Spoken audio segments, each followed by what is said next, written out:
ধরা যাক আপনার বাড়ির সামনে বা আশেপাশে প্লাস্টিকের বোতল, প্যাকেট কিংবা বস্তা পড়ে আছে। আপনি ভাবছেন এগুলো শুধুই আবর্জনা, কিন্তু না। আপনার কাছে এগুলো আবর্জনা মনে হলেও ইন্দোনেশিয়ার সেন্ট্রাল জাভার বানুমাসে এগুলো সম্পদ। সেখানে এই প্লাস্টিকের বর্জ্য দিয়ে অভিনব উদ্যোগ বাস্তবায়ন করছে স্থানীয় কিছু মানুষ। প্লাস্টিকের বর্জ্যকে না ফেলে বরং সেটাকে শক্তিশালী ইটে রূপান্তরিত করছে তারা। ওই অঞ্চলে প্রতিদিন 1 থেকে 150 টন বর্জ্য হয়। এসব বর্জ্য থেকে প্লাস্টিকগুলো প্রথমে আলাদা করা হয়, পরে সেগুলো শুকানোর পর মাত্র 5 মিনিটেই তৈরি করা হচ্ছে এক একটি ইট।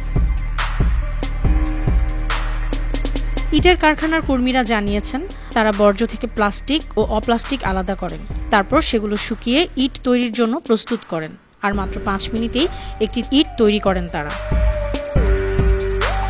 প্লাস্টিক বর্জ্য দিয়ে শুধু ইট বানিয়ে একটি বড় মাপের পরিবেশ বিপ্লবের চেষ্টা করছেন তারা, যে বিপ্লব দূষণের কবল থেকে পৃথিবীকে রক্ষা করতে সাহায্য করছে।